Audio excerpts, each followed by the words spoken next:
Bonsoir chers miens, bonsoir chers compatriotes. J'espère que vous allez super bien. C'est toujours un plaisir de vous retrouver, vous le savez déjà. Et particulièrement ce soir, où je vous informe que bien évidemment aujourd'hui, je suis allée récupérer le dernier document qu'il me fallait pour mon dossier à la candidature présidentielle au Ghana. Et tout est fin prêt pour être demain à la Cour constitutionnelle. Demain, 10 h.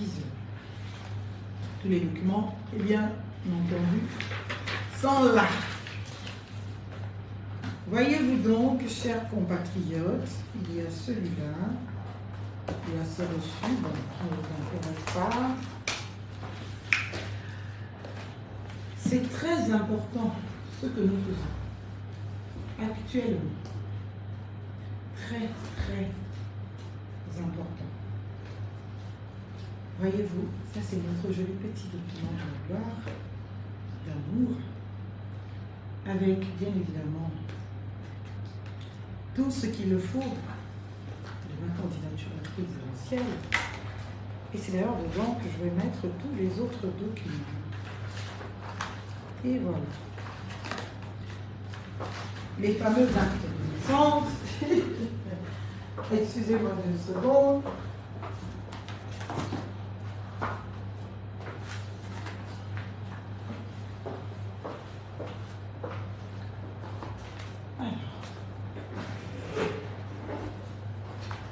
CNOCER, la Commission nationale d'organisation et de coordination des élections et du référendum.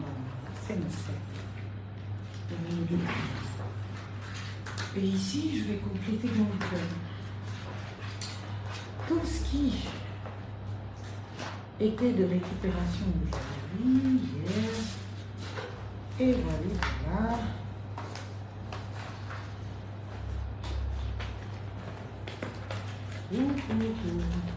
Partagez le live, mettez les cœurs. Ça, c'est le document qu'il me fallait justement pour saisir la Cour constitutionnelle, qui donc a été récupérée. Aujourd'hui,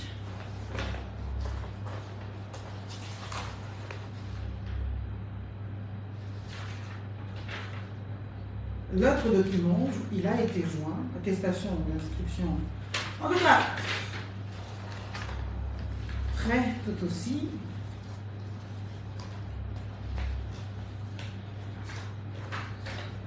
Le fameux signe distinctif qui manquait, tout aussi. Est-ce qu'on doit plus vous montrer? Quittance. Ah, chers compatriotes. Ah, chers compatriotes. Et voilà. Le certificat de résidence. Tout aussi, je viens le dossier. Je pense qu'on est bon, n'est-ce pas? Pour demain. Et après, bien, l'administration nous a bien reçus quand même. Partout où il faut, on te donne une jolie chemise propre, une jolie enveloppe propre, magnifique. Et donc, ces enveloppes vont nous servir parce que je suis pour la transition écologique, je suis contre le gaspillage, donc je vais me resservir de ces enveloppes et chemises pour y mettre les requêtes demain. Et là, j'ai mon dossier. Ça ne sert à rien de venir casser le bureau pour chercher une chemise rouge. À la fin, ça ne sera pas dans la chemise rouge. Ça ne dormira ni avec moi, ni au bureau. Donc, ne vous inquiétez pas. Les deux lois qu'il m'a fallu lire, lire et relire, elles sont là. La Constitution, la loi référendaire portant Constitution du Gabon et la loi organique portant code électoral en République gabonaise. Vous voyez là même, c'est plus lourd que ça. Ça vaut. Voilà, que tout est centré. On partage le live, on met les cœurs. On se dit demain, eh bien, devant la Cour constitutionnelle. Là encore, c'est pourquoi la loi organique, j'en ai combien finalement?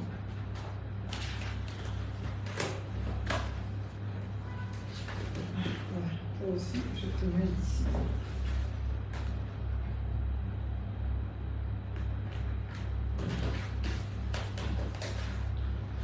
Et voilà. Ma jolie chemise, ou du moins mon petit sac de documents dorés peut reprendre ses lettres de noblesse. Au titre, bien évidemment, des documents dorés qu'il comporte. Alors, me voilà. Bonsoir tout le monde. Bonsoir chers compatriotes. Bonsoir les miens. Comment allez-vous? Je suis en direct sur TikTok, oui, ça faisait longtemps que j'avais vu les liens de TikTok et je suis heureuse de vous voir si nombreux. Et je suis aussi en direct sur Facebook. Oui, chers compatriotes. Vous savez, je vais vous enlever ça, comme ça ne vous obstrue pas la vue, bien évidemment. Alors, on le met ici et là on est tranquille. Chers compatriotes, bonsoir, j'espère que vous allez super bien. Ici, Maître Marlène Fabienne et Sola et Fontaine, votre compatriote, votre future présidente de la République gabonaise. Je suis heureuse de voir le grand amour que vous me portez, au-delà de mes espoirs, au-delà, bien évidemment, de mes projections. Je suis heureuse de voir que j'impacte positivement la jeunesse gabonaise. De voir que même des jeunes de 13 ans, 14 ans, 15 ans, 16 ans sont intéressés aujourd'hui en 2025, bien évidemment au 21e siècle, eh bien, par la politique, c'est que j'ai réussi quelque chose. Et pas seul, avec moi, toutes ces voix qui se sont toujours affirmées d'engagement politique. Un engagement fort, un engagement sincère, un engagement de conviction, un engagement qui ne s'accommode pas du non-droit. Chers compatriotes, c'est un plaisir, c'est un bonheur. Et je suis franchement heureuse de me rendre compte aujourd'hui que l'on a l'opportunité, excusez-moi, de me rendre compte aujourd'hui que l'on a l'opportunité, eh bien, de vous proposer une alternative.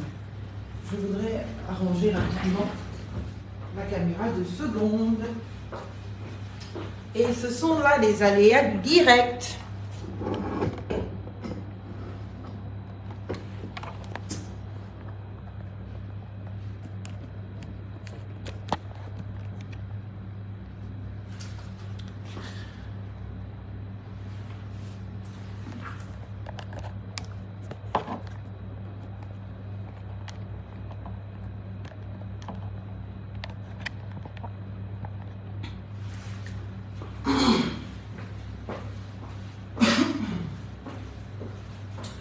Voyez-vous donc, je pense que là, la caméra est mieux placée et on se voit beaucoup mieux.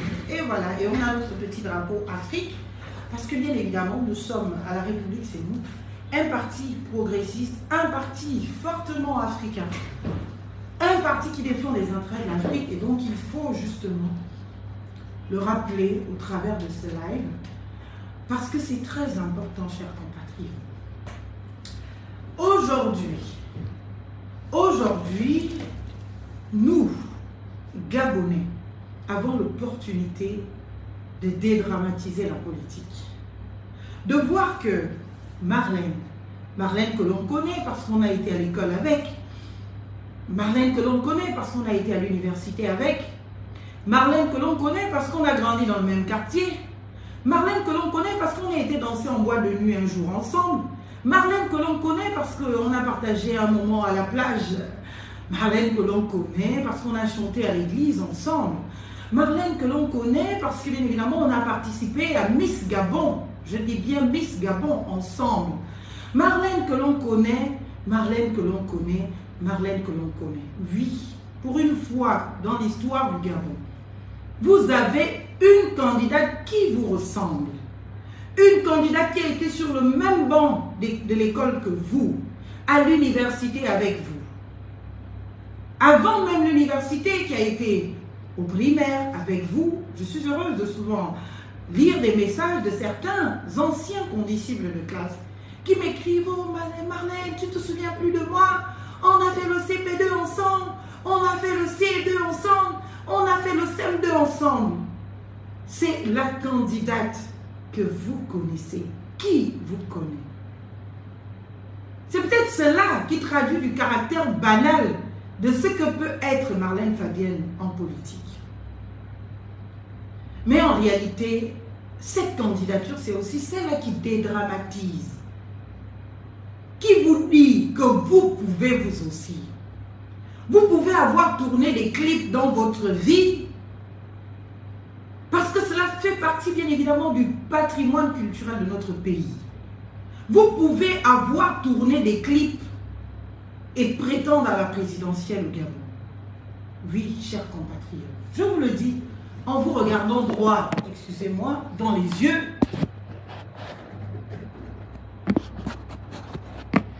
Excusez encore une fois, la technique n'est pas à notre avantage. Et voilà, je pense que là, c'est définitivement réglé. Oui, chers compatriotes, je vous le redis encore une fois, en vous regardant droit dans les yeux, c'est pour cela que cette candidature fait autant buzz. C'est pour cela que beaucoup se retrouvent obligés d'aller fouiller dans mes placards, obligés d'aller fouiller dans mon compte Facebook personnel. Je vous le dis, le compte Facebook sur lequel je m'exprime, c'est mon compte Facebook, le seul, le premier que j'ai créé quand Facebook a commencé à exister. C'est-à-dire c'est un compte Facebook qui existe depuis que j'étais au lycée. Je crois 2011, 2010-2011. Oui, vous allez donc y trouver des publications que j'ai faites à ce moment-là, quand j'étais lycéenne, quand j'étais avec mes amis du lycée, quand j'étais étudiante. Vous allez trouver toutes ces publications. Je ne les supprimerai pas. Je ne les supprimerai pas parce que tout ceci fait partie de mon histoire. Tout ceci fait partie de ma vie. Vous savez, nous avons eu 2 fois nos maisons brûlées. La maison de ma grand-mère au village à Ilinan. La mère de ma mère. Elle a brûlé. C'est d'ailleurs l'une des raisons vraiment qui l'ont poussée dans sa tombe. Parce que dépressive.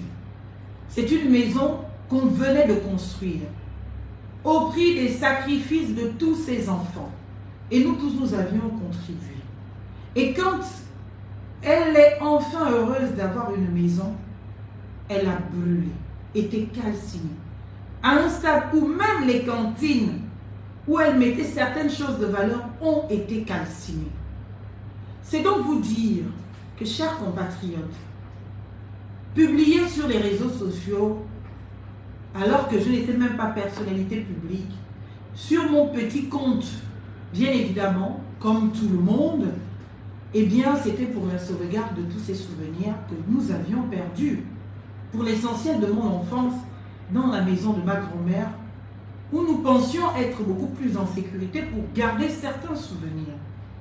Donc, il n'y a aucune partie de l'histoire de ma vie que je rejette. Il n'y a aucune partie de l'histoire de ma vie dont j'ai honte. Il n'y a aucune partie de l'histoire de ma vie qui pourra m'être brandie sur un écran géant demain et je serai là en train de me cacher quelque part. Non, chers compatriotes. Je suis entière. Je suis moi, je ne suis pas fake. Je suis la Marlène Fabienne et Soleil Fontaine que vous voyez sur les réseaux sociaux, que vous voyez dans la vraie vie.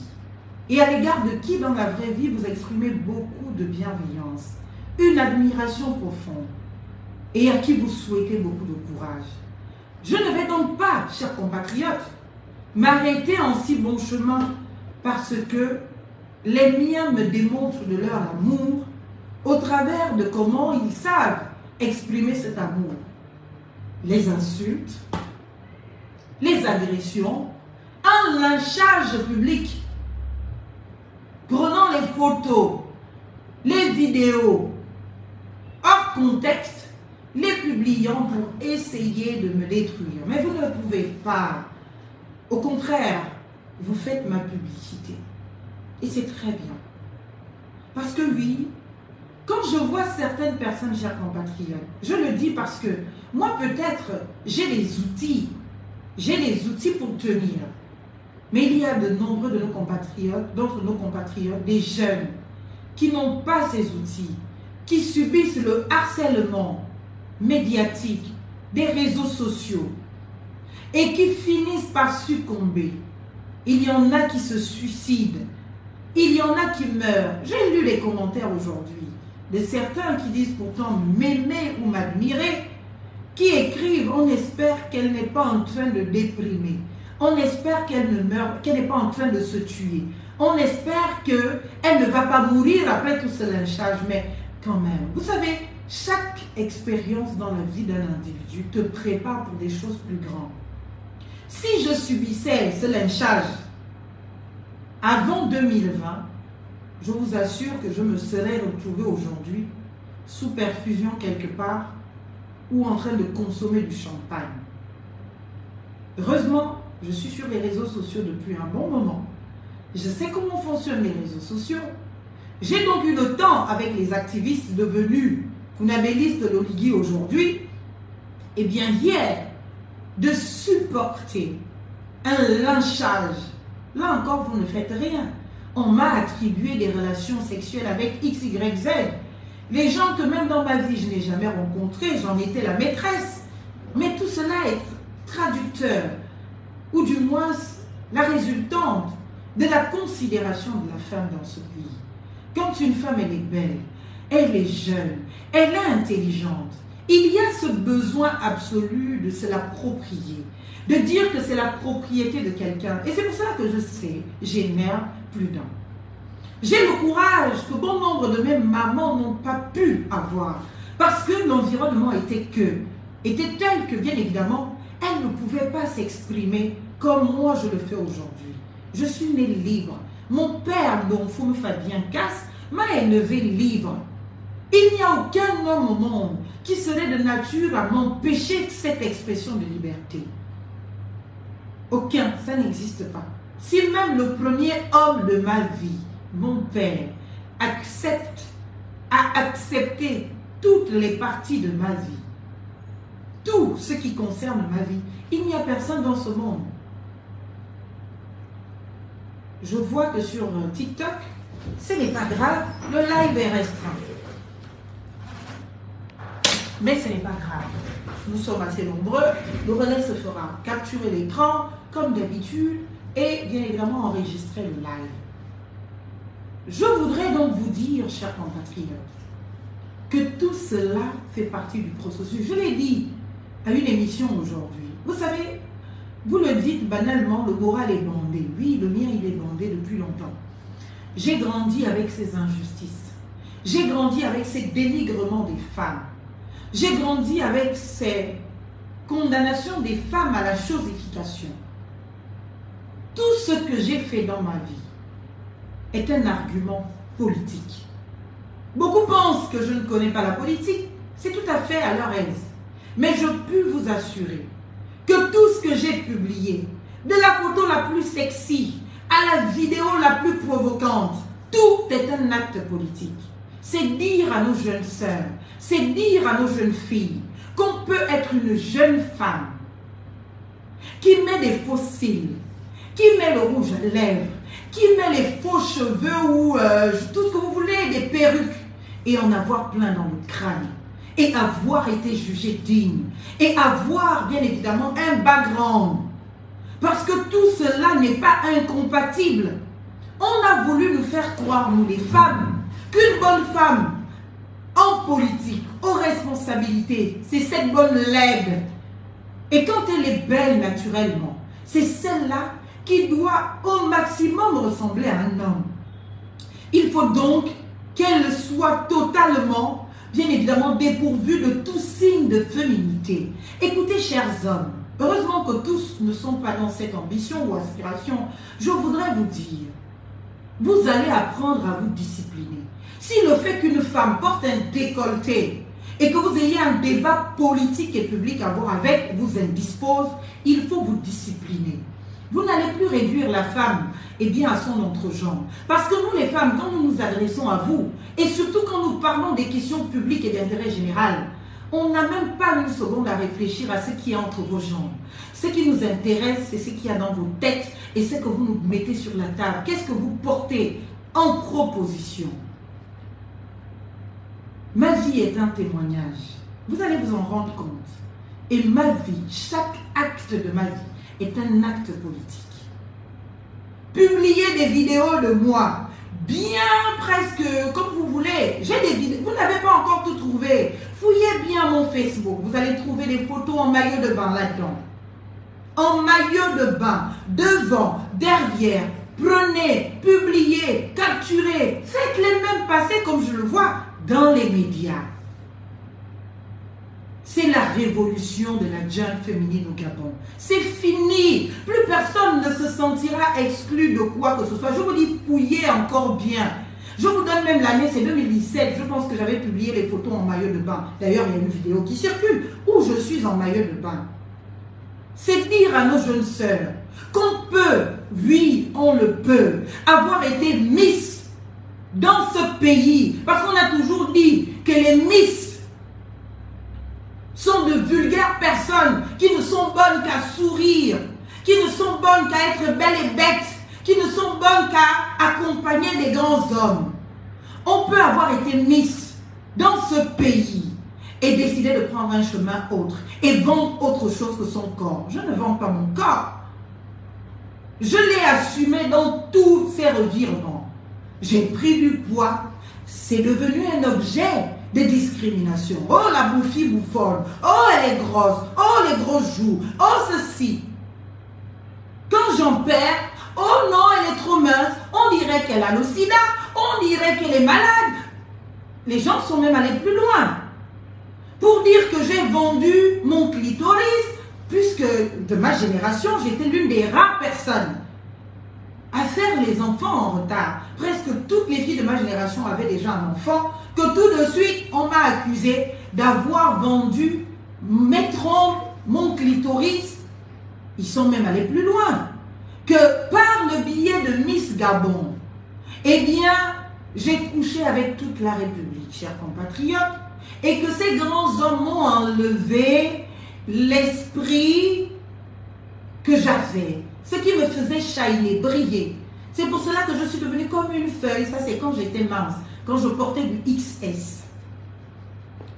Et quand j'ai pris du poids, les mêmes personnes, aux mêmes endroits, au même moment, se sont retrouvées, eh bien, à dire que Marlène Fabienne, elle a déjà trop pris du poids, que ce n'était pas bien, alors que quand j'étais mince, les mêmes critiques se faisaient. C'est pour vous dire à vous jeunes, ne regardez pas les gens qui vous critiquent tous les jours. Pour certains, ils vous envient. Pour certains, ils aimeraient être à votre place. Pour certains, ils aimeraient faire comme vous. Mais on n'a pas la culture de demander comment faire. On n'a pas la culture d'aller à la rencontre de la personne que l'on admire en vrai. Parce que parfois, ces insultes sont le fruit d'une profonde admiration. Mais on se demande, mais comment c'est possible? Cette Marlène et moi, on a grandi ensemble dans le même quartier. Cette Marlène et moi, on a chanté à l'église, dans les colonnes divines. On a été jeunes du monde, on a été chevalier, on a été fille de cœur, on a été servant de messe, on a même été lectrice. Comment moi je me retrouve dans ma petite vie aujourd'hui? Et c'est elle qu'on voit partout. Et c'est là que vous allez voir des commentaires tels qu'elle est trop agitée, elle se prend pour qui, elle est qui. Mais moi, je ne peux pas m'arrêter sur cela. Parce que je sais que le fait d'oser va donner l'opportunité à d'autres générations d'oser demain. Le fait d'y aller va donner le courage à d'autres générations d'y aller demain. Le fait d'être cette Marlène que tout le monde connaît, dans sa plus simple banalité, et d'être celle-là qui accède à tous ces milieux, que ce soit au Gabon ou à l'international, qui discute avec ses chefs d'État. Vous vous souvenez, chers compatriotes, il y a eu toute une polémique parce que j'avais publié une photo du président de Macron, Emmanuel Macron, et moi. Il fallait voir le déferlement de haine de pères et de mères de famille qui m'insultaient pour me dire, je me prenais pour qui, je voulais montrer quoi, que j'étais devenu quoi, chers compatriotes. Vous savez, on ne devient pas chef, on ne devient pas leader, on le naît. Et quand on a ce truc, peu importe les obstacles, on arrive à trouver un moment pour le façonner. Je suis donc la candidate de l'espoir pour cette jeunesse, de l'espoir pour ces femmes qui se sont longtemps tues. Parce que bien évidemment, il faut regarder son conjoint, son compagnon pour lui demander est-ce que je peux aller en politique. Et ce dernier lui dit à qui? La femme de qui va aller en politique? Tu veux que mon nom se retrouve sur les réseaux? Pardon. Reste là tranquille. Vous avez le pouvoir. Chers compatriotes, vous avez le pouvoir. Ne vous réduisez plus. Oui, vous pouvez être une femme qui a un salon de beauté, qui passe ses journées à faire du make-up, à faire les ongles. Genre, vous voyez, pour la République, je n'ai même plus le temps d'aller faire mes ongles. Vous pouvez être cette femme et décider demain d'être de contribution à l'avenir de votre pays. Vous êtes citoyen et tout citoyen a le droit de participer à la gestion de son pays, de proposer un projet de société pour son pays, chers compatriotes. Je vous en supplie, je suis donc là, celle qui est allée au front pour vous justifier, vous tous. Vous devez reprendre la puissance, le pouvoir, le courage. Il faut le lire, ce livre. Je vous explique dans tout un chapitre, la République c'est moi. Il y a tout un chapitre qui parle, eh bien, de l'origine du monde, eh bien, chez les femmes, mais aussi chez les Africains. Vous allez voir quelle était la place de la femme. La femme a toujours eu une place de leader, de manager. Les hommes ont toujours eu une place d'exécutant. Mais je ne suis pas là pour établir une réalité, pour dire que maintenant les hommes doivent être en bas, les femmes doivent être en haut. Non! Je défends l'humanité de tous. Les hommes sont des êtres humains qui méritent respect, tout aussi comme les femmes. Mais les femmes doivent avoir la pleine conscience de ce qu'avant l'arrivée de la colonisation, en Afrique, c'était des femmes qui géraient la société. C'était des femmes qui décidaient de comment s'organise la société. C'était des femmes qui décidaient de comment on manage une société. Et les hommes étaient, de par leur force physique, eh bien, de contribution, eh bien, à la protection de la société, à la sécurité de la société et surtout aller à la conquête de ce qui doit arriver sur la table pour que l'on mange. Les femmes n'ont jamais eu de place à la cuisine. C'est la colonisation qui a mené dans la conscience des Africains que la place de la femme est à la cuisine. Parce qu'ils étaient en train de perdre leur combat pour les droits de condamnation des femmes en Occident. Quand ils arrivent, s'approprier nos terres, s'approprier notre histoire, ils se rendent compte que, bah attendez, comment ça se fait que les femmes soient celles qui gèrent, celles qui reçoivent, celles qui organisent, alors que chez nous, la femme n'est cantonnée qu'à être un outil de reproduction. Alors que chez nous, la femme n'est condamnée qu'à être un outil de reproduction. Ce n'est donc pas possible. Ce n'est donc pas normal. Ils ont convaincu nos hommes à nous maintenir en cuisine. Ils ont donné le pouvoir financier et matériel aux hommes. Ils l'ont rasé aux femmes. Et ils ont condamné les femmes à devoir être appropriées pour exister. Parce que cela procède de l'histoire occidentale, pas de notre histoire. Il faut acheter ce livre, La République, c'est moi. Il y a tout un chapitre là-dedans sur les droits des femmes. Vous allez lire, vous allez comprendre, chers compatriotes. Ces femmes-là, qui hier n'avaient même pas le droit de vote, qui aujourd'hui le perdent tout aussi. Vous savez, pour ceux qui ne le savent pas, je vous le dis, tout électeur a le droit de voter. Si tu votes, tu as aussi le droit d'être élu. Si le droit d'être élu. Vous savez, il y a l'accès aux fonctions électives. Et cet accès aux fonctions électives ne peut pas être, bien évidemment, restreint au-delà des incapacités. C'est donc dire qu'aujourd'hui, en lieu et place que les journalistes se déploient dans la dénonciation du caractère arbitraire et bien des lois que je venais de vous présenter, de la loi référendaire portant constitution de la République gabonaise, de la loi électorale, quand vous prenez les dispositions, les unes aussi discriminatoires que les autres, vous pensez utilement que c'est faire la promotion de l'état de droit que de vous arrêter sur des petites choses telles que elle n'est pas mariée, elle ne doit pas parler. Elle n'est pas mariée, elle ne doit pas s'aimer, mon Dieu. Regardez-vous comment vous réduisez la femme. Et cela encourage les stigmatisations que j'ai tout aussi dénoncées dans ce livre à l'égard des femmes. J'ai grandi dans cette société, je le disais, dans le vécu des violences faites aux femmes. J'ai grandi dans cette société, dans le vécu, je le dis encore, des violences faites aux femmes. Et dans ces violences faites aux femmes, nous avons tous constaté ceci. J'étais jeune. Je le dis toujours, je l'ai même écrit. J'avais des exemples dans mon environnement immédiat. Gisèle Laure et Yantou, que vous connaissez sans doute, ancienne ministre de la République, ancienne élue nationale, députée de la République. Ingénieur de formation, ingénieur, je crois, en pont et chaussée ou en génie civil. Chers compatriotes, j'étais en 5e quand j'ai écrit dans les cahiers qu'elle était venue nous offrir à son effigie. Vous voyez un peu comme ce livre, mais c'était des cahiers qu'elle offrait, eh bien, à l'occasion des rentrées scolaires. Et dessus, il y avait sa photo, avec en dessous, député de la République. Et son nom. J'avais ces cahiers, et toutes les fois que j'écrivais, je prenais des cours et autres dans ces cahiers, je regardais la photo de couverture. Ça me parlait. Parce que c'est une dame que je connaissais. C'est une dame que j'ai vue. Je me suis dit, tiens, en 5e, je vous rappelle, elle est une femme. Elle est députée de la République. Elle est ingénieure avant tout. C'est une intellectuelle. Je dois absolument réussir mes études. Je dois absolument faire l'école. Parce qu'à ce moment-là, elle m'a servi d'exemple pour savoir qu'une femme peut aller à l'école, finir son projet d'études et avoir un emploi digne. Décider de braver les interdits traditionnels et aller faire de la politique. Une femme, chers compatriotes, c'était un exemple et c'était rare. Et c'était l'un des premiers exemples. Et j'ai eu à le lui dire.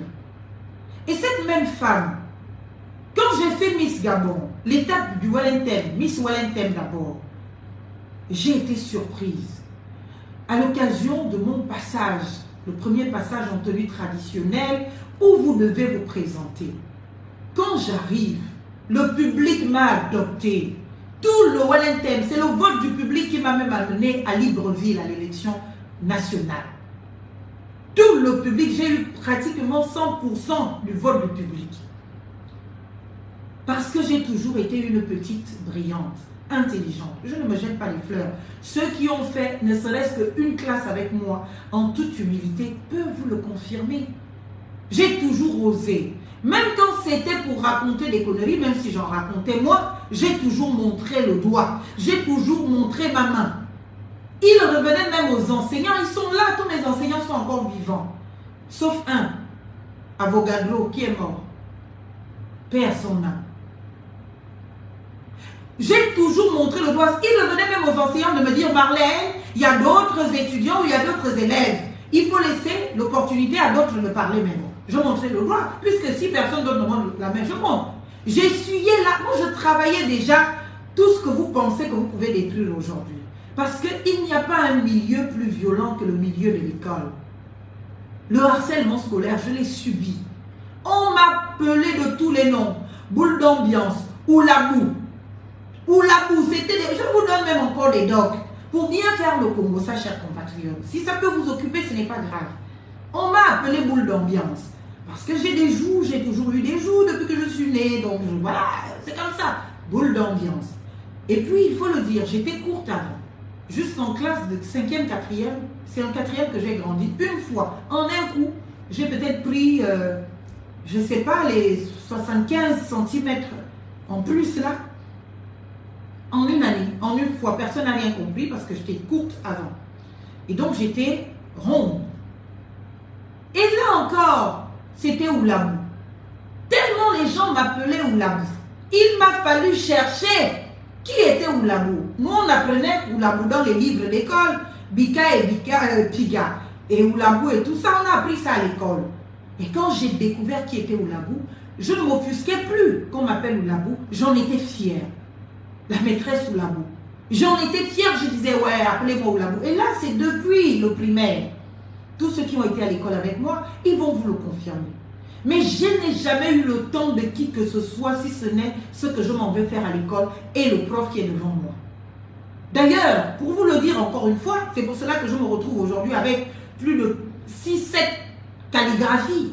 Je peux écrire différemment plus de 6-7 fois. Pourquoi? Parce que les profs ont toujours aimé ma manière d'écrire. Les profs faisaient confiance à mon cours parce qu'ils retraçaient tout et c'était proprement fait. Donc, c'est moi qui remplissais les cahiers de texte des profs et tous les profs.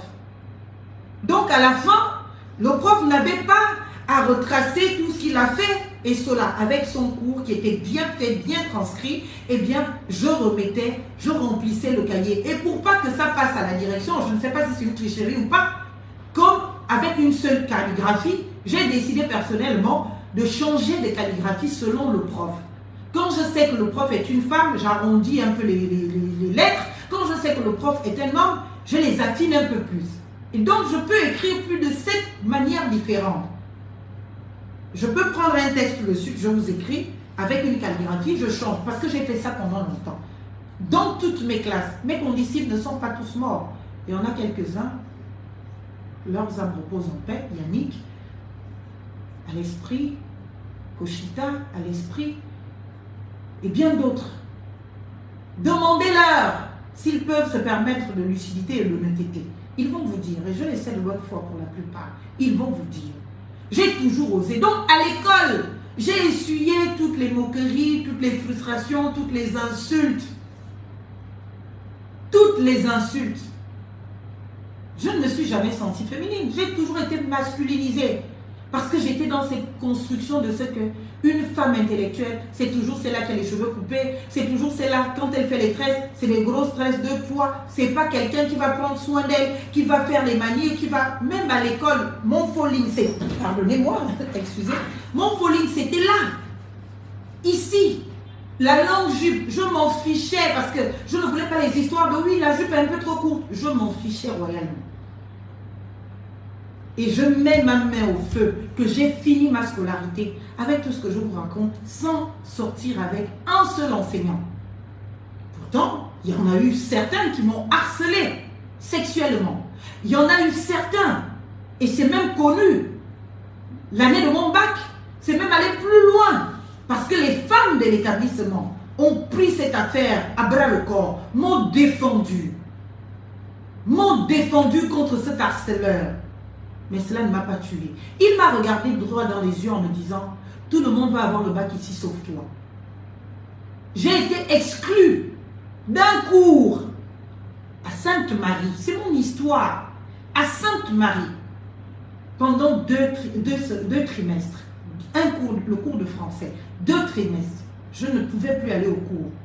Parce que j'ai subi un harcèlement. Et j'ai décidé un jour que ça doit s'arrêter. Et quand j'ai décidé que ça doit s'arrêter, j'ai été exclue du cours. Heureusement, le petit frère de mon père était prof de français. Heureusement, et l'enfant, paix à son âme, il était mort. Mais quand il est mort, on a ramené, il était prof de français de lycée après. On a ramené toute sa documentation à la maison à Minzi. Et donc, je m'entraînais déjà avec ça depuis longtemps. Et je suis repartie à Minzi pour prendre tous les cours de français de mon défunt père et l'enfant. François Xavier. J'ai pris tous ces cours, je me suis fait mes cours de français l'année de terminale toute seule. Mes condisciples sont témoins. Le bac blanc, c'est la note du bac blanc qui a même fait en sorte que j'ai quand même une petite note en français en terminale. Pourtant, j'étais meilleure en français. Que ce soit en première, que ce soit en terminale, j'étais meilleure. J'avais les moyennes qui dépassaient toujours les 15. Mais quand j'ai dit que stop, c'est devenu un problème. Le proviseur de l'époque, malheureusement, ne m'avait pas soutenu. Mais j'avais compris que c'était une petite solidarité masculine. Et surtout une solidarité de ce que l'adulte a toujours raison sur l'enfant. Pourtant, ça s'est passé devant tous mes condisciples de classe. Et je n'étais pas la seule fille harcelée de cet enseignant. Beaucoup de nos sœurs, beaucoup de filles qui ont dû même quitter l'établissement. Mais c'est par moi que cet enseignant a été enlevé de cet établissement. Je ne fais pas mon combat d'aujourd'hui, je le fais depuis toujours. Et chaque activité que j'ai posée, j'ai toujours tout fait pour garder ma dignité.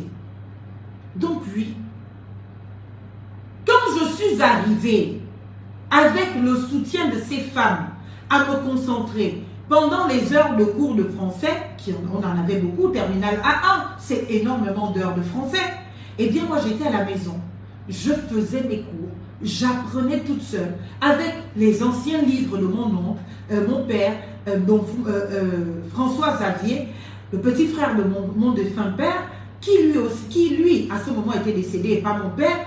Je reprenais ses cours, les cours qu'il donnait à ses élèves. J'ai appris avec cela et j'ai eu mon bac. Chers compatriotes, est-ce que vous comprenez? Et je peux vous dire que quand j'ai eu le bac, la première personne à me féliciter, mais avec admiration profonde et un regret absolu de ce qu'il a détruit notre relation d'élève à enseignant, parce que c'était un écrivain. J'ai écrit certains morceaux de ses livres. Il savait que j'étais intelligente. Il savait que j'avais le talent. D'ailleurs, il disait que j'ai une diarrhée intellectuelle. Tous mes condisciples de classe de Sainte-Marie le savent. Tous, autant qu'ils sont.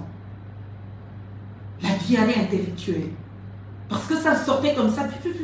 Les exposés. Et je l'ai dit à des filles, à des jeunes filles qui sont venues me voir, qu'elles sont harcelées à l'UOB.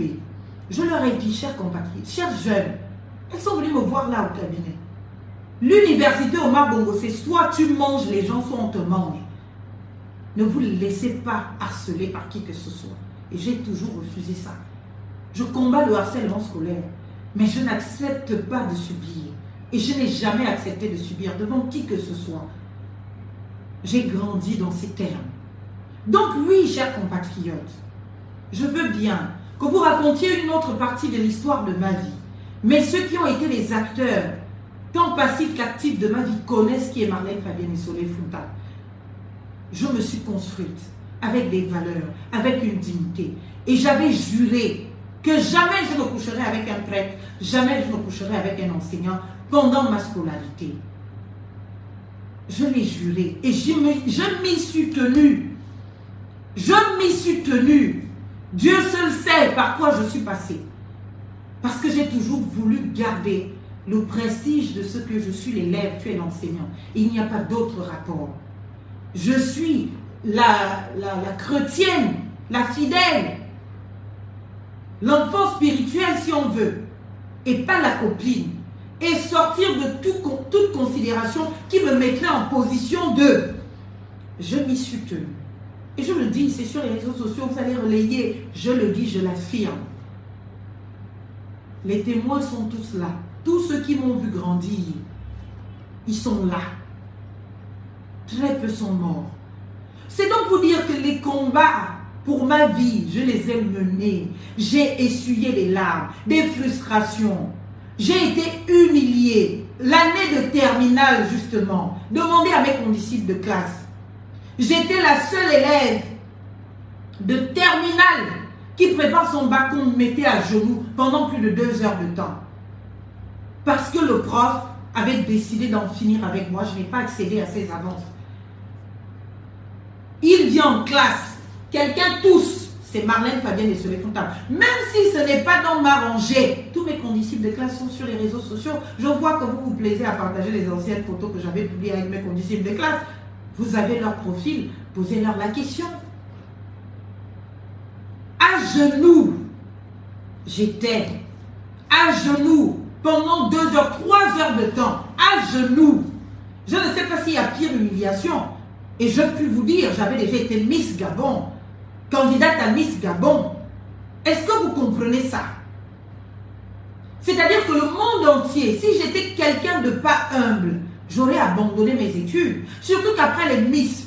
Et c'était aussi là l'occasion d'aller à la vérité de ce qui se disait des Miss. Puisque pour les Miss, dès que tu arrives à ce niveau, j'ai fait combien? Plus d'1 mois ou 2 mois au Laïco, pour mes palaces, aux frais de l'organisation. Quand tu arrives à ce niveau, tu vas encore aller porter la tenue. Beaucoup sont devenus les dames de, les futurs entrepreneurs, etc., etc. Chacun a pris son chemin. Je sais qu'il y en a beaucoup qui ont continué les études. Dans ma promotion de Miss 2009, je sais que beaucoup ont continué. Mais je peux vous dire, chers compatriotes, je peux vous dire qu'aujourd'hui, tout cela était de contribution à me fabriquer. Parce que même dans les Miss Gabon, aucun ministre ne t'oblige à aller avec lui. Tu as juste tout le monde à ta disposition. Tu fais le choix. On te drague, c'est normal qu'on te drague. Quand elle devient lourde, il faut le faire constater et dire stop. Maintenant, le dernier mot te revient. Et moi, j'étais jeune. Et il y a des termes que je ne peux même pas vous exprimer ici. Je n'avais même pas l'âge. Je vais vous dire tellement de choses de ma vie qui m'appartiennent. On aura l'occasion. Mais je suis le témoignage de ce que la jeune femme gabonaise doit se battre. Les moyens sexuellement transmissibles n'ont jamais fait partie de mon histoire, de ma vie. J'ai toujours passé des nuits blanches pour mériter le respect des gens. Je peux même dire que même ce Miss Gabon là, Miss Minzik, Miss Wellington, Miss Gabon, ce n'était pas tant la beauté physique, mais c'était la beauté intellectuelle. À toutes les occasions qu'on se permettait de me donner le micro, qu'on me posait une question. Mais c'était des développements qui surprenaient tout le monde. Et ça créait des admirations. Oui. Parce que côté beauté physique, je pense qu'il y avait plus belle. 10 fois, 2 fois plus belle que moi encore. Et je ne me considérais même pas belle à ce moment. Parce que moi, j'ai toujours été garçon manqué, comme on dit. Ce sont mes enseignants, le curé de la paroisse, les sœurs, les religieuses, qui m'ont dit, va te présenter à la dernière minute à l'élection Miss Minzik. Alors que ça ne pouvait même pas me traverser l'esprit avant. Et donc, mon prof principal, ils m'ont convaincu, oui, mais Marlène, tu peux, va représenter le collège Saint-Joseph de Minzik. Et quand j'ai vu que même les curés, que même les religieuses pouvaient me dire d'y aller, ça veut dire qu'il n'y avait pas que le mauvais.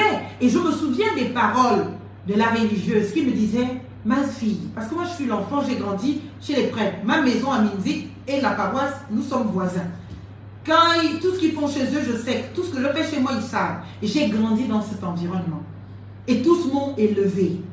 Tous m'ont donné les valeurs que je peux incarner aujourd'hui. Et à ce moment-là, quand je leur dis, mais ma soeur, c'est pas indigne, ils disent, mais puisque tous les jours on dit que c'est indigne, tu es notre fille, on te fait confiance, ce sera l'occasion de venir nous dire ce qui se passe là-bas, pour qu'on sache à l'avenir, dans les différentes sensibilisations que nous faisons aux jeunes, ce qu'on peut recommander et ce qu'on ne peut pas recommander. J'étais donc un peu leur petit cobaye. J'y suis allée. Et oui, sans avoir à l'esprit de gagner ou de quoi que ce soit, curieusement, je me suis retrouvée jusqu'à l'élection nationale de Minzik, à Oyen, d'Oyen à Libreville. C'est mon histoire. Et je ne la cache pas. J'en suis fière parce qu'elle m'a permis d'accéder à des milieux que ma famille n'aurait pas pu me permettre d'accéder. De connaître le grand luxe, de découvrir une chambre d'hôtel 5 étoiles, de dormir dans des draps dans lesquels je n'avais jamais imaginé dans ma petite chambre, dans une promiscuité absolue à Minzik, que je dormirais. Tout cela parce que Miss Gabon. Est-ce que vous comprenez? Cela m'a aidé à comprendre qu'il y a une autre vie en dehors de la vie d'une chambre où il y a 4 lits ou 2 lits superposés, chambre de filles, chambre de garçons, où chacun se partage son petit lit, où tu découvres le confort absolu, où tu découvres ce que l'on parle, ce que l'on dit comme entretien d'un être humain. On te prend comme un dieu. Tout ce que j'imaginais être le paradis au ciel était le paradis que j'ai vécu, petite fille de Minzik qui sort de ce Minzik pour venir participer à Miss Gabon, à Libreville. Ça fait partie de mon histoire. Je ne la renierai pas. Parce que ça m'a appris à comprendre, à connaître et à savoir que bien évidemment, il y a un milieu autre que celui de mon quotidien à Minzik. Et on s'est donné les moyens d'y accéder. On s'est donné les moyens de s'y imposer. On s'est donné les moyens de s'y maintenir. Et je m'y suis maintenue. C'est pour cela que je suis ici dans mon bureau depuis plus de 2 ans déjà aujourd'hui. Parce que j'ai dit, je me bats. Je me bats pour être celle que je suis. Je ne suis encore rien. Je suis encore en train de me construire. Demain, je serai peut-être bien plus grande chose que ce que je suis aujourd'hui. Mais ma vie, elle n'a jamais été le choix de la facilité. J'ai su rester digne en étant dans le besoin. Oui, en étant dans le besoin. Mon père avait une retraite de 60 000 francs. Mon père nous a eu en retard. Oui. Il nous a eu en retard, notre père, c'est-à-dire, enfin, il a fait les enfants dans sa presque vieillesse. Et je peux vous dire que donc nous autres, dans nos scolarités, nous avons été avec un père retraité. Et parce qu'un père retraité, sa retraite c'était de 60 000 francs par mois, après avoir travaillé à Evega, après avoir subi une maladie professionnelle qui n'a jamais été prise en compte au titre de cette maladie professionnelle. Mais je n'étais qu'une enfant. Il m'a fallu, bien évidemment plus tard, faire du droit, savoir c'est quoi une maladie professionnelle, savoir quelles sont les garanties, les obligations de l'entrepreneur, de l'entreprise. Si j'avais été l'enfant de mon père au niveau où je suis aujourd'hui, à ce moment-là où il a eu cette maladie professionnelle, eh bien je me serais battue pour que les droits de mon père soient respectés, pour que l'entreprise Evegab à l'époque soit condamnée. Mais par ignorance, mon père est parti de là, à sa charge. Les droits de mise à la retraite anticipée n'ont servi qu'à le soigner. Oui, donc oui, papa ne nous a pas laissé un héritage autre que ce qui est dans nos têtes. Il ne nous a pas laissé les maisons, il ne nous a pas laissé des terrains, enfin les terrains à Minzik, c'est normal. Mais le seul héritage et l'obsession de mon père, c'était que nous ayons accès à l'école, que nous apprenions, que nous soyons libres. Accompagnés de toutes mes mamans. Ma mère Hélène, paix à son âme. Ma mère Pétronille, Crescente. Et maman Suzanne. Je parle de ces 3 femmes parce que mon père était polygame. Je suis la fille de la 3e épouse. Et j'ai une grande famille. Chacune des femmes de mon père, au-delà de quelques décès, a eu 10 enfants. Ma mère en a eu 10. Je suis la 3e, le 3e enfant de ma mère. Et je suis la première fille de ma mère, l'aînée des filles de ma mère. Donc, vous imaginez, j'ai plus de 7 personnes derrière moi. Et j'en ai 2 devant. Je suis la 3e, du seul ventre de ma mère. Et je suis heureuse aujourd'hui, de parce que je me suis affirmée dans l'école. Et j'ai montré le chemin de la réussite à mes plus jeunes.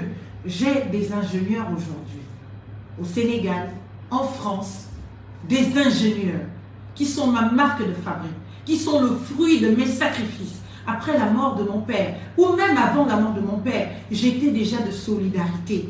Oui, j'ai eu de l'argent à des moments de ma vie de jeunesse, cette jeunesse qui n'est pas si finie que cela. Mais j'ai été contrainte à la responsabilité. La responsabilité d'éduquer mes plus jeunes. J'ai payé leurs études. J'ai payé leur scolarité. Quand je pouvais avoir 500 000 quelque part, je ne le prenais pas pour aller bringuer ou pour porter un sac de valeur ou une marque. Je le prenais pour investir dans l'école de mes petits frères. Parce que oui, c'est la responsabilité que l'on a, nous les enfants d'orphelins, nous les enfants de prolétaires qui ont tout donné au travail, mais à l'endroit de qui le travail a été ingrat, ne serait-ce que dans les garanties des risques sociaux. C'est pour cela que j'ai fait ces études, pour comprendre, pour savoir comment changer la donne, pour qu'il n'y ait plus d'autres pères comme le mien dans ce pays, qui ont subi, qui ont tout donné pour leur travail, qui n'ont pas dormi plus de 4 heures de temps un jour, parce qu'il fallait se consacrer entièrement au travail. Mon père était un routier, était un chauffeur. C'est lui qui transportait les veillards de Minzik jusqu'au port de Libreville. Il avait au moins 2 à 3 voyages par semaine. Lui, j'ai connu l'avion en tant que fille de mon père. Et cet avion que j'ai connu en tant que fille de mon père, c'était l'avion des Végas. Parce que papa était contraint de venir à Libreville au moins 3 à 4 fois la semaine. Donc, l'entreprise mettait à disposition l'avion pour que l'une de ses femmes puisse l'accompagner pour les 2 jours qu'il faisait à Libreville, le temps de la décharge du fourgon. Et bien évidemment, pour qu'il retourne, lui retourner par la voie terrestre, nous on prenait l'avion avec maman. Pourtant, je n'étais que la fille d'un chauffeur. Donc j'ai connu l'avion, j'étais petite, bébé, jusqu'à ce que, bien évidemment, j'ai grandi, quand papa travaillait encore. C'est vous dire que vous ne connaissez pas les douleurs des gens. Ma vie est un témoignage. Et personne ne va écrire l'histoire de ma vie à ma place. Oui. Je me montre de toutes les expressions que vous voyez sur les réseaux sociaux. Vous savez, je ne suis qu'un être humain. Et un être humain ne doit pas brûler certaines étapes. J'ai été coincée comme ça pendant longtemps, au travers du respect de l'église, de la religion, au travers du respect des traditions, parce que ma grand-mère était Nganga, ma mère l'a été un temps, etc., etc. J'ai grandi dans ce faisceau de valeurs. Des valeurs, parce qu'il y a des interdits à tout va chez les tradipraticiens, il y a des interdits tout au-dessus à l'église, même si à l'église, il y avait la possibilité de repentance. Mais chez les tradipraticiens, non. Hein. On te dit, si on te fait porter un collier, tu perds le collier, tu meurs. Vous imaginez? J'ai bravé des peurs parce que j'avais oublié un collier dans une rivière. J'arrive au village, il est 19 h, il fait totalement nuit. Je dois courir seul en brousse parce que je ne peux même pas dire à quelqu'un que j'ai oublié le collier parce qu'on m'avait dit, si quelqu'un d'autre savait que j'avais oublié, les sorciers allaient savoir que j'ai oublié le collier qui me protégeait. Il fallait courir loin en brousse, toute seule, affrontant la forêt dans la nuit. Quand on a bravé toutes ces peurs, vous pensez qu'à mon âge aujourd'hui, je peux avoir peur de qui? Je peux avoir peur de quoi? La forêt. Vous la connaissez? Vous savez ce qu'on y rencontre? Vous connaissez ce qu'on y rencontre? Dans toutes nos superstitions, dans toutes nos croyances, on te dit, toi, une enfant de 10 ans, de 11 ans, tu dois courir en brousse seul. Parce qu'il ne faut pas que tu dises à quelqu'un. Il ne faut pas que qui que ce soit t'accompagne, sinon tu meurs. C'était ça le contexte dans lequel j'ai grandi. Les interdits. Si tu violes l'interdit, tu meurs. Et puis tu grandis dans ça.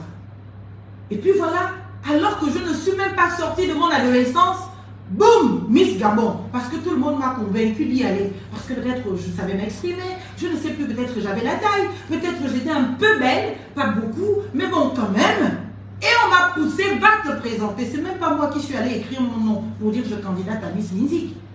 Ce sont, je vous ai donné des personnalités, des personnes, mon collège.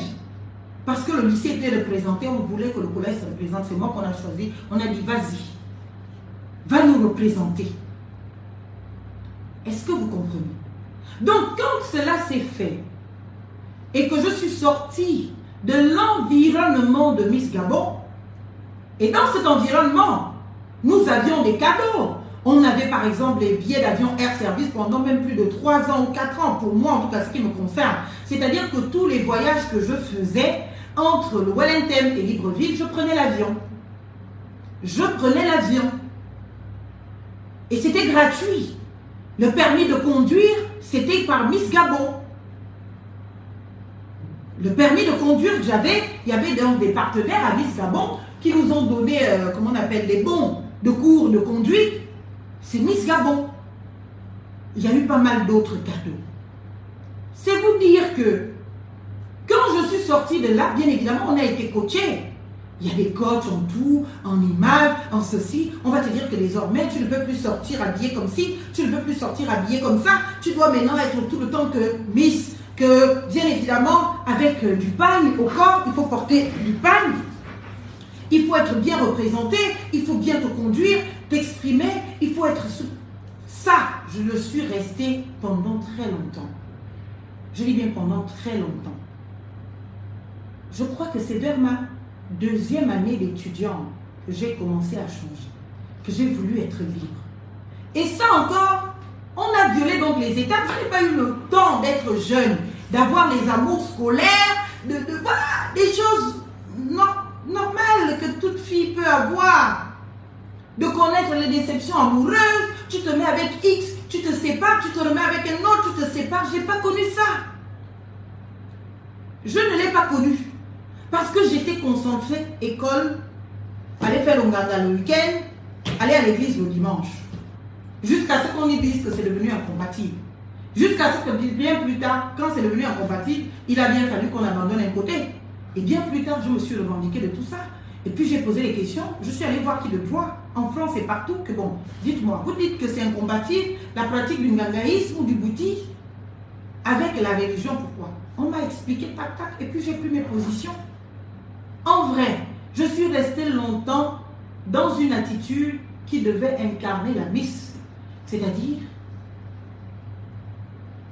oui, monsieur le président, oui, madame, monsieur le président, je vous en prie, allez-y. Même quand tu veux, vous voyez, faire les cheveux comme ça, une miss ne fait pas ça. Une miss, c'est en toute délicatesse. Oui, c'est bien ce que je voulais dire. Oui, effectivement. Ah oui, tout va bien, absolument. Exactement. Tu parles avec délicatesse, avec bienveillance, avec cette touche de féminité. Oh mon Dieu, exaltante. Mais vous savez, un être humain doit vivre toutes les étapes de sa vie. Connaître les frustrations de la jeunesse, aller dans une boîte de nuit, dans un bar, fumer, faire des trucs de jeunes. Je n'ai pas beaucoup fait ça. J'ai un peu déconné le soir où on a justement célébré le BEPC. Je l'avais brillamment réussi. Et ça me rappelle encore une chose, parce que j'ai fait le BEPC, j'étais déjà dans la mouvance de Miss, parce que j'avais déjà fait Miss Musique, donc, puis la petite Miss là que tout le monde veut voir. Et pendant le BEPC, je mettais les talons aiguilles, je mettais là, après Miss, j'étais complètement changée. Je n'étais plus le demi-garçon qu'on voyait, peut-être c'est à cause de ça, on voulait me sauver de quelque chose, qu'on a dit que, bah écoute, il faut te féminiser un peu là. On m'a condamné à Miss Gabon. C'est ça là. Et maintenant, j'étais une fille féminine qui portait maintenant un pantalon taille basse, un petit top là, oui. Quand je suis allée, quand je partais faire mes examens de BEPC, dans les histoires de Miss, après Miss Musique là, je partais de Minzik chez moi à Nazareth à pied pour le lycée Moïse Nkorombe pour candidater. Quand je passais, beaucoup de mes tatas, mes soeurs critiquaient. Mais c'est quoi cette fille? Elle va faire le concours de Miss Gabon. Et puis elle va faire le concours de Miss ou le BEPC. En tout cas, elle va rater. Comment quelqu'un peut mettre les talons? Quelqu'un peut mettre les fleurs, la fleur qu'on attachait au cou là, qui passait dans les films nigériens là. C'était la période. Je mettais donc cette fleur au cou. Excusez-moi, je vais arranger un truc dans ce live.